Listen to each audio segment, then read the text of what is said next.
Shalom, selamat pagi. Apa kabar Bapak Ibu yang dikasihi Tuhan? Kiranya kita terus makin hari makin sehat, perkembangan di negara kita juga makin baik. Hari ini kita akan bersama-sama merenungkan kebenaran firman Tuhan. Tidak lama, hanya 45 menit kalau saya taat. Sudah dihitung mundur. Mari kita sama-sama membuka Alkitab kita. Yesaya pasal 31. Yesaya 31 ayat yang pertama hingga ayat yang ke-9.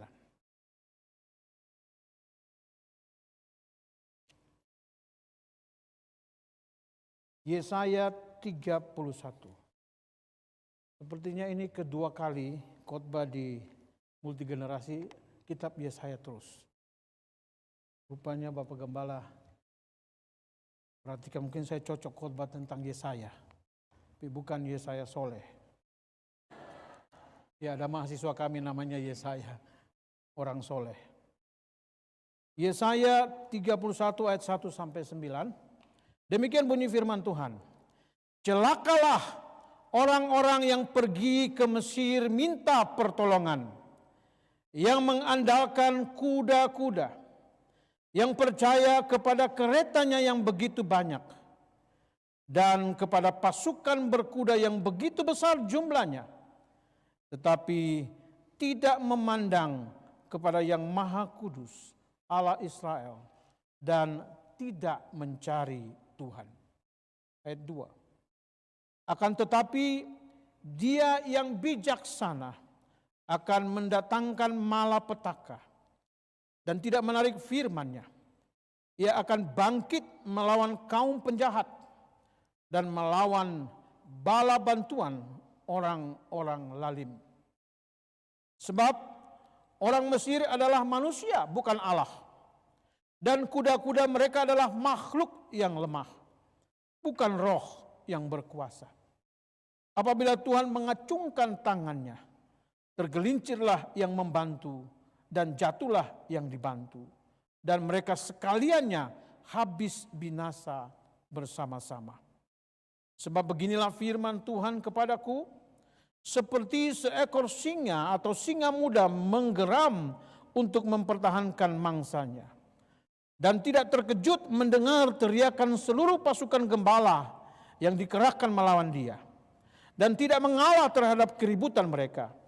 Demikianlah Tuhan semesta alam akan turun berperang untuk mempertahankan gunung Sion dan bukitnya.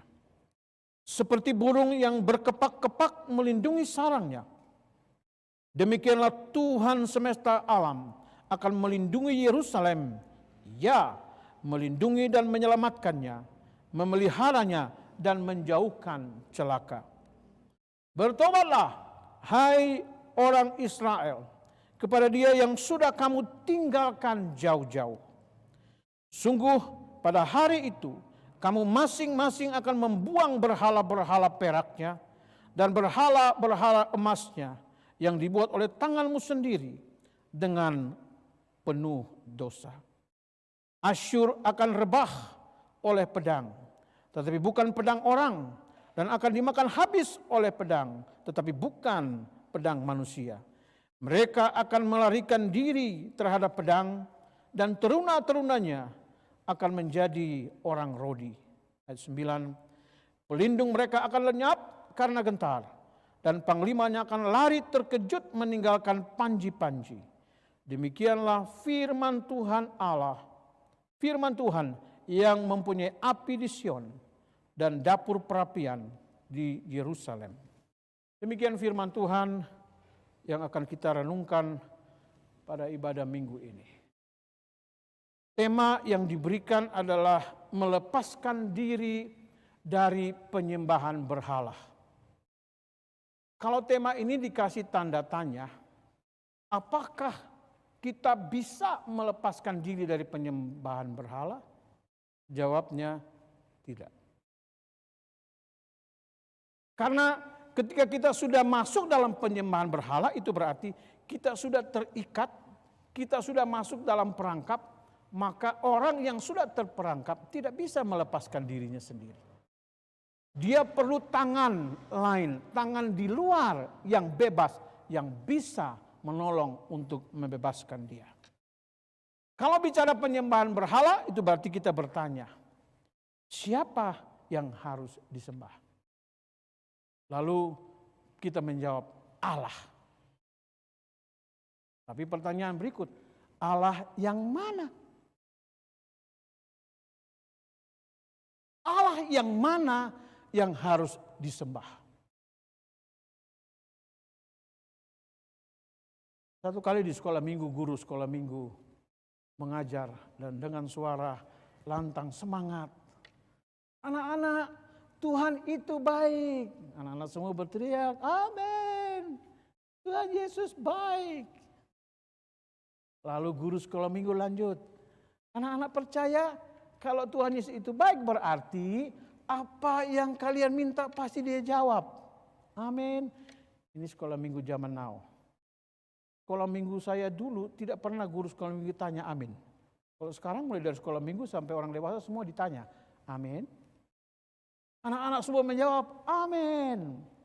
Di antara anak sekolah minggu itu ada anak gadis kecil, mungkin berusia 5-6 tahun.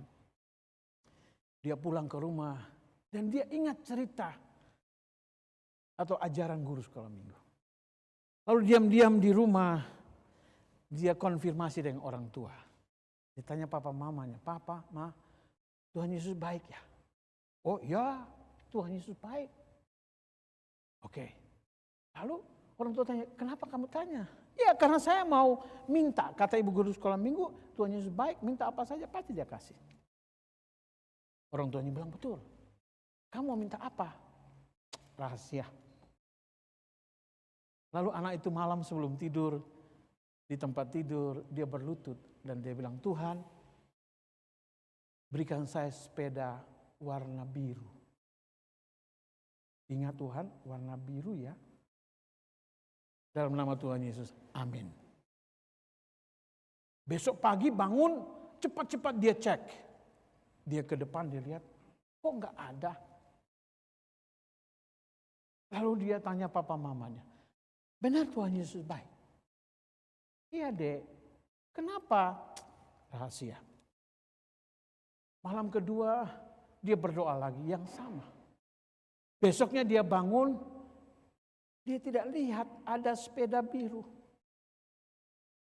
Lalu dia ke ruang tamu dengan agak kesel. Di ruang tamu itu mamanya taruh souvenir di meja, di lemari-lemari di ruang tamu. Dan di antara souvenir itu ada patung Maria. Lalu anak kecil ini ambil patung itu, patung Ibu Yesus, Maria, lalu dia sembunyi di hutan. Dia keluar ke belakang rumah, ada taman di belakang, dia sembunyikan patung itu di belakang. Malamnya seperti biasa, karena belum dapat sepeda, dia berdoa terus. Waktu dia berdoa, tapi malam ini doanya agak beda. Tuhan, saya minta sepeda biru. Kalau kamu tidak kasih, kamu tidak akan bertemu dengan ibumu lagi.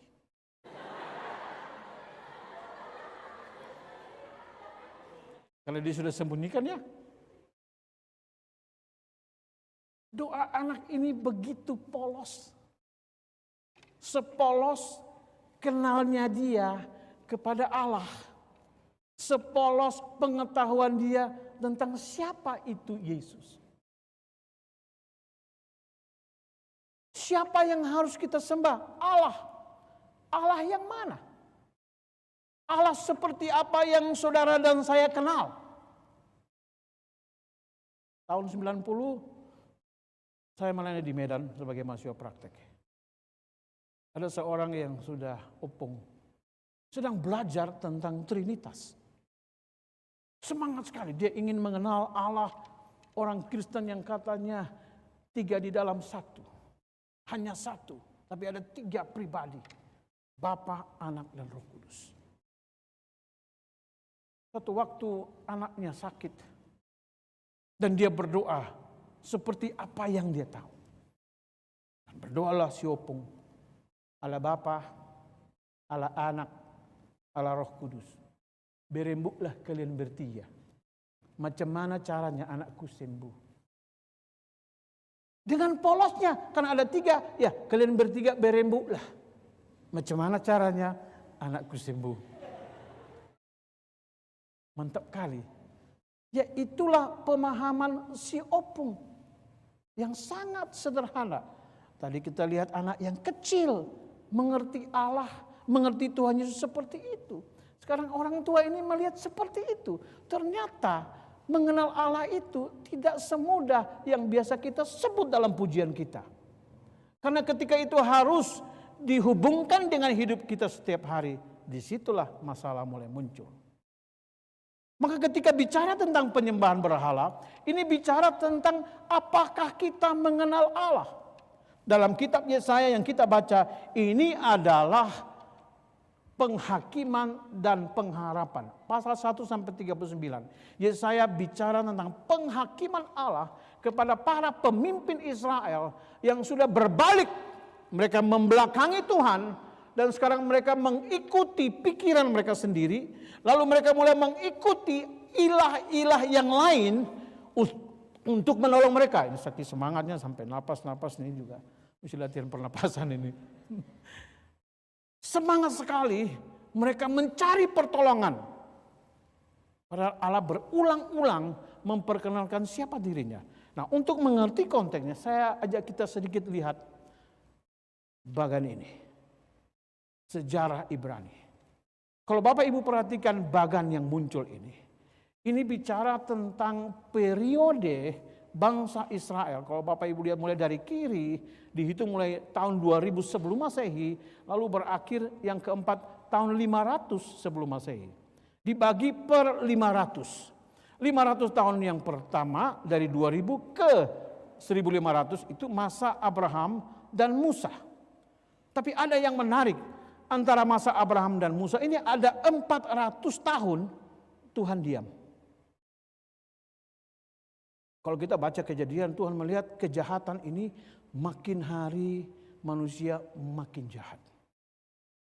Maka antara Yusuf ke Musa ada 400 tahun Tuhan diam. Dan disitulah lahir kebudayaan India, Mesir, dan Cina. Jadi kebudayaan ini mulai muncul. Waktu Tuhan diam, manusia sibuk. Mereka mulai bertanya, siapakah Allah? Siapakah manusia? Bagaimana dengan alam ini?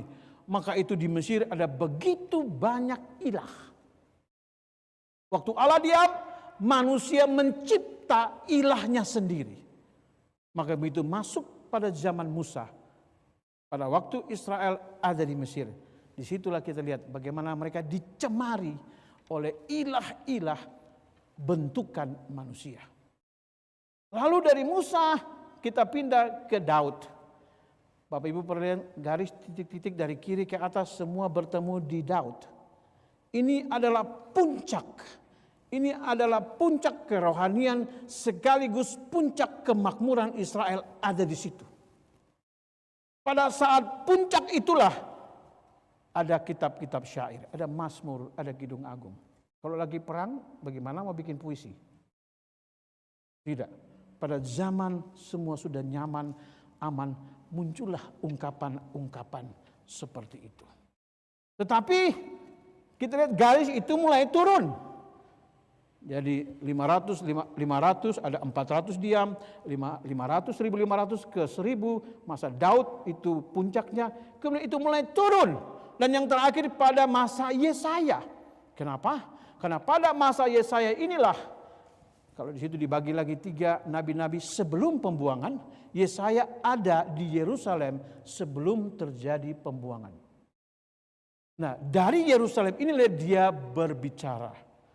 Allah berbicara lewat Yesaya untuk menegur para pemimpin rohani, sekali juga para pemimpin bangsa itu yang sudah berpaling dari Tuhan. Maka garisnya terus menurun. Situasi rohaninya terus turun. Lalu kita berjumpa 400 tahun lagi Tuhan diam. Masa antara perjanjian lama dan perjanjian baru. Nah, setelah itu turun, nanti kita lihat Yesus datang ke dalam dunia. 400 tahun kemudian kita lihat ada kenaikan. Orang percaya mulai bertambah sampai abad yang keempat. Kekaisaran Romawi menjadi Kristen. Kaisar menjadi Kristen. 400 lagi. Tapi setelah itu turun lagi sampai hari ini. Persoalannya adalah manusia berbalik dari Allah yang sejati dan kemudian membuat ilah-ilahnya sendiri. Maka saya boleh menyimpulkan hanya ada dua macam Allah. Dua. Hanya ada dua macam Allah. Yang pertama, Allah penyataan. Itu Allah yang menyatakan diri kepada manusia. Itulah Yahweh. Itulah Yesus yang kita kenal. Dia yang datang ke dalam dunia. Dia yang memberitahu namanya kepada manusia. Sedangkan yang satu, saya tidak sebut Allah. Saya sebut ilah-ilah. Itu buatan manusia. Manusia yang kemudian meng-create, membuat patung, lalu mereka percaya itulah Allah. Hanya ada dua macam Allah. Sekarang siapa yang saudara dan saya sembah? Konteks di sini Yesaya menegur bangsa ini oleh karena mereka sudah berbalik. Mereka berbalik dari Allah yang benar, Allah yang mencipta, Allah yang memelihara mereka, yang juga sudah menunjukkan semua perbuatannya, tapi mereka tetap membelakangi. Pasti Bapak Ibu bertanya, kenapa bangsa ini seperti itu? Saya mundur sedikit. Orang-orang timur kuno, timur tengah kuno, zaman itu orang Israel, cara berpikirnya tidak sama dengan saudara dan saya. Bagi mereka, Allah itu tidak punya materi, Allah itu roh. Maka kita tidak mungkin mengenal Allah tanpa Allah itu bermanifestasi. Dia harus memanifestasikan dirinya di dalam alam ini. Dan melalui alam ini, itu cara berpikir. Ketika Tuhan panggil Abraham, dia keluar dari cara berpikir seperti itu. Dan kalau kita baca perjanjian lama, itu cara berpikir orang-orang pada zaman itu. Maka itu kemudian mereka menerjemahkan Allah itu di dalam manifestasi yang mereka buat sendiri. Patung-patung dan kemudian mereka menyembah. Karena itu cara berpikir mereka. Sedangkan Allah Yahweh, dia juga manifestasi, tapi dia tidak hanya manifestasi, tapi dia juga menyatakan dirinya. Ada reveal, ada wahyu, ada pernyataan. Dia datang dan dia bicara. Dia juga memakai unsur-unsur alam ini untuk bicara kepada umatnya. Tapi ada yang membedakan. Yang satu hanya manifestasi. Dan itu dimanifestasikan dalam image, gambar, patung. Dan inilah yang kemudian menyebabkan zaman ini semua orang. Bahkan kemudian karena itu buatan manusia, ya menurut pikiran mereka sendiri. Maka Allah orang Mesir ada sendiri. Allah orang Asyur ada sendiri, Babel juga punya sendiri, itu kreasi mereka sendiri. Dan itu lebih menarik. Karena nampaknya seperti semua ada, padahal semua yang ada itu kemudian mereka mencipta Allah. Oh, kesuburan, kita buat dewa kesuburan. Tapi dewa kesuburan itu ada karena mereka melihat ada yang subur di situ. Yang memberikan kesuburan itu Yahweh. Ini kurang ajar enggak? Saya yang kasih, kamu lihat subur, kamu bikin dewanya sendiri, bilang dia yang kasih. Itu sebabnya Yesaya bilang, kamu menyembah batu yang tidak bisa bicara. Batu yang tidak bisa bergerak. Kamu meninggalkan Allah yang hidup. Dan kamu menyembah ilah-ilah itu buatan kamu sendiri. Nanti kita baca di dalam Roma pasal 1, Rasul Paulus melanjutkan. Kamu membuat patung dari emas perak untuk kamu sembah. Kamu yang cipta sendiri. Hebat enggak manusia itu? Dalam Kisah Para Rasul 17, ketika Rasul Paulus ada di Athena, dia bilang, aku melihat kamu punya mesbah-mesbah, dan di situ ada satu mesbah yang di situ ditulis Deo Inserti, kepada Allah yang tidak dikenal. Allah yang tidak dikenal itulah yang sekarang saya mau beritahukan kepada kalian. Jadi manusia membelakangi Tuhan, dan kemudian karena membelakangi, mereka tidak tahu siapa Allah yang sebenarnya. Mungkin saya harus kasih gambaran begini. Saudara perhatikan tadi di dalam teks kita ayat yang ke-6, bertobatlah hai orang Israel kepada Dia yang sudah kamu tinggalkan jauh-jauh. Kamu membelakangi. Bapak Ibu, saya sedang berdiri menghadap cahaya lampu itu. Kalau tidak ada lampu di sini, pasti ada bayangan saya di belakang. Tapi kalau saya membelakangi cahaya itu, maka bayangan apa yang saya lihat di depan hanya bayangan hitam. Ini gambaran ketika kita membelakangi Allah yang adalah terang itu. Yang kita hadapi adalah kegelapan. Yang kita hadapi adalah suram. Dan itu sebabnya di dalam konteks kegelapan itu manusia bingung. Kita harus lari kepada siapa kalau ada masalah. Lalu mereka cipta Allahnya sendiri. Yang seharusnya mereka berbalik kepada terang itu. Supaya dengan jelas mereka bisa melihat apa yang ada di depan. Tapi aneh bin ajaib, manusia tidak melakukan itu. Maka terjadilah mereka kemudian hanya berhadapan dengan kegelapan hidup. Saya pikir ini gambaran yang baik. Waktu saudara dan saya membelakangi terang, kita lihat di depan hanya gelap. Waktu kita berusaha untuk melakukan segala sesuatu dalam kegelapan, lebih banyak kesalahannya daripada benarnya. Dan inilah yang dilakukan oleh bangsa Israel. Itu sebab Tuhan bilang, kamu harus bertobat. Kamu harus berbalik. Kamu harus berbalik kepada terang itu. Saya perlu juga menjelaskan. Waktu kita bicara dosa, kebanyakan orang berpikir, begitu bicara dosa, berzina, mencuri, membunuh. No, pengertian dosa dalam perjanjian lama tidak hanya sekedar perbuatan. Tapi ada yang lebih hakiki daripada sekedar perbuatan. Dosa dalam perjanjian lama ini bicara tentang terpisahnya manusia dengan Allah. Maka itu Bapak Ibu perhatikan ketika bangsa ini berdosa, Tuhan buang mereka jauh-jauh. Memang dipisahkan. Maka dosa itu memang memisahkan kita dari sumber kehidupan itu. Bertobat berarti berbalik. Yesaya 59 ayat 2. Yang memisahkan kita dari Allah itu dosa. Jadi hakikat dosa itu memisahkan kita dari kebenaran. Nah kalau kita sudah terpisah dari kebenaran, jangan harapkan melakukan yang benar. Tidak mungkin. Baru sekarang kita lanjut, kita bertanya, apa itu berhala? Berhala, apa itu berhala?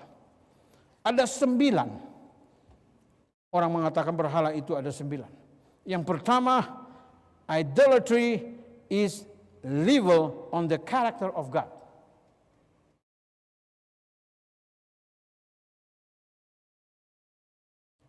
Penyembahan berhala itu adalah menghina atau fitnah kepada karakter Allah.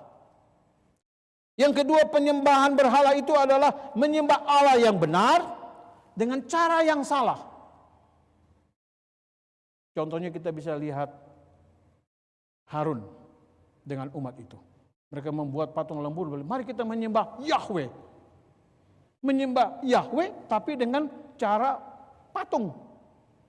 Ini berhala. Jangan sampai ibadah zaman ini juga demikian.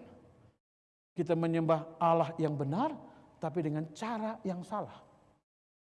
Karena bisa jadi cara agama kafir, ritual agama kafir dibawa ke dalam gereja. Menyembah Yesus yang benar itu, tapi dengan cara kafir. Itu berhala. Yang ketiga, penyembahan berhala itu adalah menyembah image, patung atau gambar. Ini jelas sekali. Kalau kita perhatikan dalam perjanjian lama, khususnya ketika Tuhan memberikan 10 hukum itu, jelas. Jangan ada padamu Allah lain. di hadapanku. Artinya di hadapan Yahweh tidak ada yang lain. Bukan berarti yang lain itu juga jago. Sebenarnya tidak. Sebenarnya itu mau beritahu Allah Yahweh itu tidak bisa dibandingkan dengan semua yang lain. Hanya Dia saja. Maka itu Yesaya juga bilang, kenapa kamu percaya kepada yang tidak ada kekuatan apa-apa itu? Lalu yang berikut, yang keempat, penyembahan berhala itu adalah penyembahan kepada malaikat-malaikat. Itu juga tidak diizinkan. Kalau kita baca di dalam Alkitab, kita temukan Allah tidak mengizinkan kita untuk menyembah malaikat. Kolose 2:18, janganlah kamu biarkan kemenanganmu digagalkan oleh orang yang pura-pura merendahkan diri dan beribadah kepada malaikat, serta berkanjang pada penglihatan-penglihatan dan tanpa alasan membesar-besarkan diri oleh pikirannya yang duniawi. Yang berikut penyembahan berhala adalah menyembah setan. Nah, kalau ini sudah jelas nih. Yang terlibat dengan okultisme, ini lucu ya. Gereja-gereja, tapi masih berdukun. Ya itu dia tadi. Dia tahu Allah seperti apa. Kalau dia tahu Allah yang hebat itu, makanya kadang-kadang kita ini, kalau kasarnya kita ini terlalu munafik. Di gereja kita menyanyi Allah kita hebat, Dia pemenang dan lain sebagainya. Keluar pergi ke dukun, berarti dia tidak hebat. Kenapa kita masih mencari pertolongan dari yang lain? Ironis. Kita bisa menyanyi sambil, apalagi itu ya ada injak-injak setan, tiup-tiup lagi. Hebat sekali. Tapi jalan lewat kuburan takut. Kalau di gereja rame-rame berani sekali sama setan. Malam-malam lewat kuburan enggak berani. Kalau setan mau ngomong pasti dia ngomong itu. Beraninya di gereja, rame-rame pula. Kalau sendiri, berani kau. Kalau saudara berani, kau balik tanya sama setan itu. Kenapa rupanya kalau aku sendiri? Balik aja ngomong sama dia. Penyembahan berhala juga berarti menyembah orang mati. Ini suku-suku tertentu. Orang sudah mati, masih didoain. Waktu hidup tidak pernah didoain. Waktu mati didoain. Waktu hidup tidak diapa-apain. Waktu mati apa-apa mau dikasih. Ditaruh di peti mati. Itu lucu memang. Saya dengar itu cerita orang mati di petinya dikasih termos air, satu renteng top kopi, ada gelas, ada moknya, lalu dibisikin ke jenazahnya. Kalau haus, bikin sendiri. Ini apa-apaan? Taruh Alkitab pula. Selama hidup tidak pernah baca Alkitab. Sudah mati, Alkitab yang bagus ditaruh di situ. Jangan lupa saat teduh. Mana ada orang mati saat teduh? Ini namanya kurang kerjaan. Tetapi yang berikut, Bapak Ibu perhatikan, makin ke bawah, penyembahan berhala adalah idola apapun di dalam hatimu. Mulai dari karakter Allah yang nampak di luar, sekarang bicara tentang dalam hati. Jadi segala sesuatu, Yehezkiel 14 ayat 3, hai anak-anak manusia, orang-orang ini menjunjung berhala-berhala mereka di dalam hatinya. Sekarang ada di dalam hati. Siapa idola saudara? Hati-hati. Dan kemudian dilanjutkan, yang berikut penyembahan berhala adalah ketamakan. Tamak. Dan yang terakhir, penyembahan berhala adalah nafsu. Nah, orang mendefinisikan dengan berbagai cara sampai lengkap. Tapi intinya adalah ini. Penyembahan berhala adalah segala sesuatu yang Anda anggap lebih penting dari Allah. Segala sesuatu yang Anda anggap lebih penting dari Allah. Lalu segala sesuatu yang menarik hati dan pemikiran Anda lebih dari Allah. Dan yang ketiga, segala sesuatu yang Anda cari untuk memuaskan diri Anda, sedangkan itu hanya bisa dipuaskan oleh Allah. Itu sebabnya Nietzsche bilang, ada lebih banyak berhala dalam dunia dibanding kenyataan. Karena di mana dia? Di sini. Dan itu macam-macam. Maka itu berhala ini, saudara, berhala ini memiliki kedudukan yang mengontrol hati. Maka itu ada seorang katakan, patung berhala itu masalahnya bukan di patungnya, tapi di hati yang membuat patung itu. Itu sebabnya ada juga mengatakan sebenarnya penyembahan berhala, percaya kepada semua yang lain selain Tuhan, itu hanya memuaskan rasa, tapi tidak bisa memuaskan akal. Karena itu tidak masuk akal. Saudara menyembah kayu hitam, batu hitam, semua yang hitam. Kamu pikir dia punya kekuatan. Ini di mana masuk akalnya? Tapi dirasa, di hati, puas. Heran ya. Dikasih sesajen, ditaruh di pohon yang besar. Besok pagi lihat, udah habis. Oh, sudah dimakan. Dimakan siapa? Kucing. Tapi manusia tertipu. Itu sebabnya Yeremia bilang, hati manusia itu licik. Penipu adanya. Maka orang yang terlalu bergantung kepada perasaan lebih banyak tertipu. Yang tidak lagi menggunakan akal, yang memikirkan kebenaran, dia lebih banyak tertipu. Dan kemudian berhala itu berubah, kita sebut ilah palsu. Apa itu ilah palsu? Segala sesuatu yang begitu penting dan esensial bagi hidup Anda, sehingga ketika Anda kehilangan hal tersebut, hidup terasa tidak layak dihidupi. Nah, Bapak Ibu, semua definisi ini mau beritahu.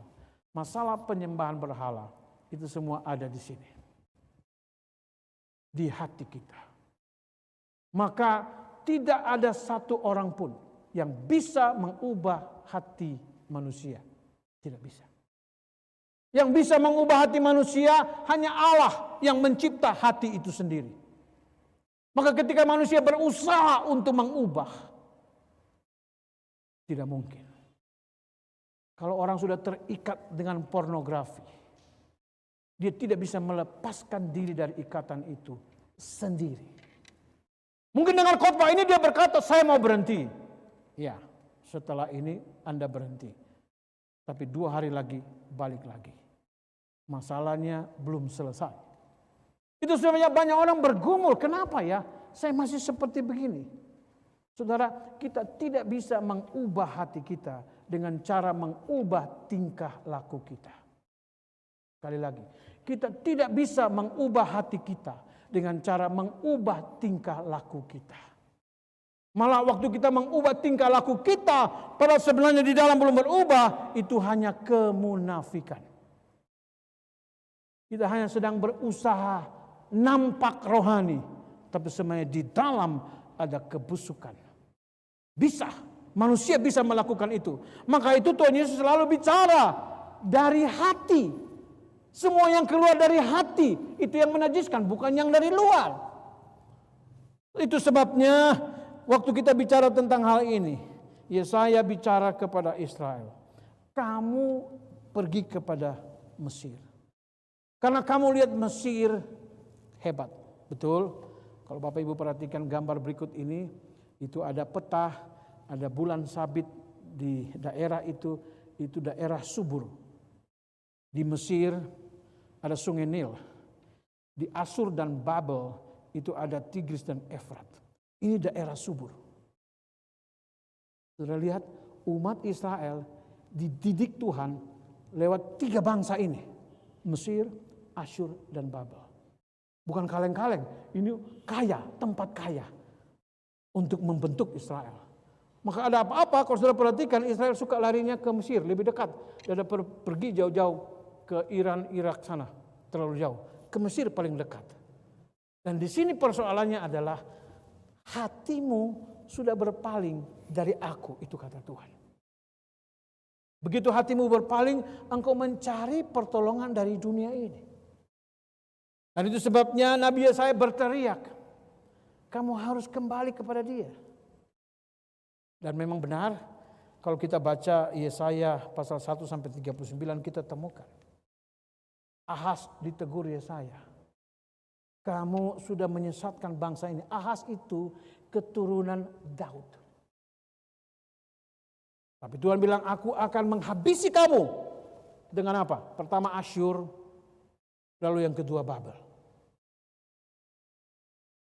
Akan tumbuh tunas Daud itu. Akan lahir seorang raja itu. Maka saudara, orang Israel sampai hari ini menginginkan masa kemakmuran seperti Daud. Maka selanjutnya selalu bicara tentang Daud. Tunas dari Daud itu. Selalu dia bicarakan sampai nanti Sang Immanuel, Yesus datang ke dalam dunia. Hanya itu satu-satu pengharapan. Maka waktu Yesaya bicara kepada orang-orang ini, kepada para pemimpin dan umat Israel ini, dia bicara, kenapa kamu pergi ke Mesir? Sebenarnya ini teguran, kamu dulu dari sana. Kenapa sekarang kamu minta pertolongan kepada mereka? Bapak Ibu, dalam teks kita ini semua digenapi. Tuhan sapu bersih Asyur dan Babel. Habis. Tidak ada sisa. Mesir hari ini bukan Mesir zaman Fir'aun. Mesir zaman ini sudah dikuasai oleh bangsa Arab. Mesir yang aja tidak ada lagi. Sebagaimana Tuhan bilang kepada Musa, apa yang kamu lihat ini, kamu tidak akan lihat lagi. Bersih. Maka ketika kita membelakangi Tuhan, Tuhan hajar sungguh-sungguh. Memang pada waktu itu setelah Ahaz datang raja yang baik. Zedekia. Asyur datang serang, dia berlutut minta pertolongan kepada Tuhan. Tapi setelah ditolong dia lupa. Ada ancaman lagi, dia mau cari sekutu yang lain, yaitu Babel. Maka Raja Nabi Yesaya bilang sama dia, kamu buat kebodohan. Kenapa sekarang kamu harus bersekutu dengan Babel? Dia akan datang kembali dan akan menghancurkan engkau. Betul, 100 tahun kemudian setelah Yesaya bicara, Babel datang dan menghancurkan Yerusalem. Semua orang dibuang. Apa artinya bagi kita, saudara? Tuhan serius. Waktu dia bicara berbalik. Bertobat. Tinggalkan semua. Semua yang kamu andalkan. Harta, kekayaan, apapun. Jangan terikat kepada itu. Manusia ini unik ya. Itu kan baik. Uang, harta, kekayaan, materi, itu semua baik. Tapi kenapa yang baik ini kemudian jadi tidak baik? Yang tidak baik bukan uangnya, bukan hartanya. Hati kita. Yang sudah berbalik, yang sudah meninggalkan Tuhan. Maka waktu hati kita berbalik dari Tuhan, semua yang baik itu jadi tidak baik. Satu jalan, tidak ada jalan yang lain. Kembali kepada Tuhan. Berikan hatimu kepada Dia. Kamu yang sudah terikat selama ini oleh apapun itu. Apa yang engkau andalkan, apa yang engkau sukai, apa yang engkau nikmati sampai hari ini. Sehingga membuat engkau membelakangi Tuhan.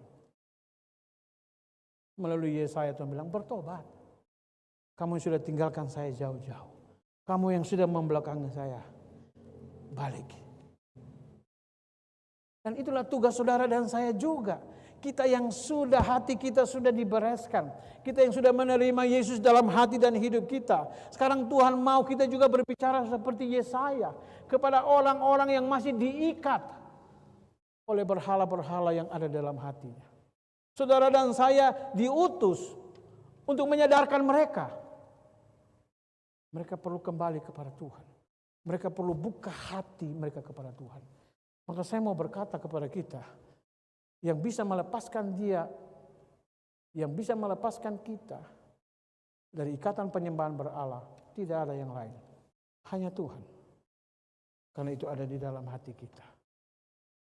Tuhan mau hati saudara dan saya.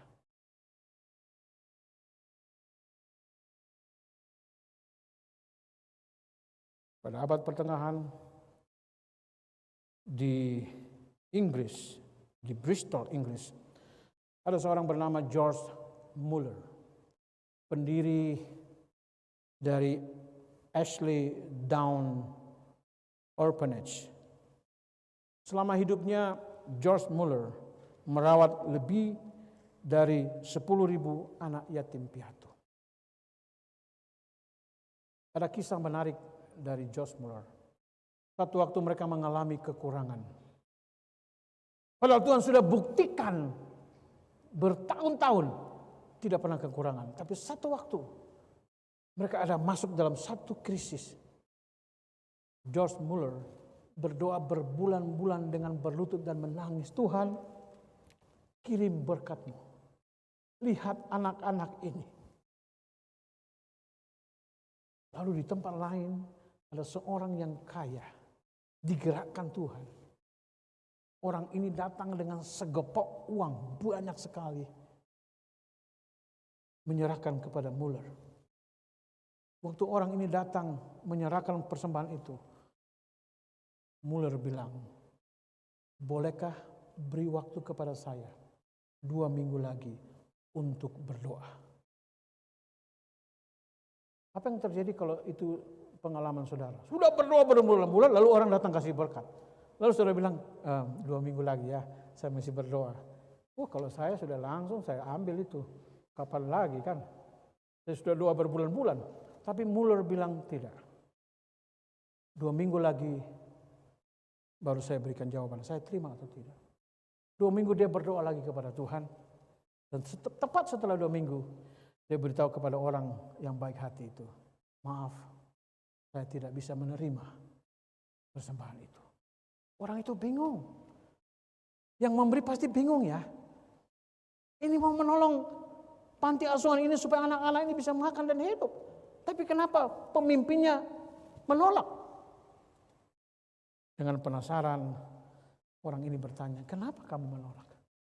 Dia bilang begini, berbulan-bulan saya berdoa dengan air mata. Saya merasa hati saya dekat sekali dengan Tuhanku. Seandainya saya terima persembahan itu, mungkin hati saya berubah. Saya tidak lagi punya waktu yang begitu intim dengan dia, sebagaimana yang saya sudah lakukan sebelumnya. Muller lebih mementingkan hatinya dengan Tuhan daripada sekedar sejumlah uang. Dia katakan, Tuhanku sudah buktikan dia pelihara. Ini hanya satu cara dia supaya saya makin melekat kepada dia. Supaya hati saya lebih lagi melekat. Tetus. Tetus itu apa Pak Binus? Melekat toh? Saya ingat khotbah Pak Binus berpuluh tahun yang lalu tentang kata tetus. Supaya hatinya tetap melekat kepada Tuhan. Dia katakan sorry. Bagaimana dengan saudara dan saya? Kadang-kadang oleh 1-2 hal kita rela jauh dari Tuhan.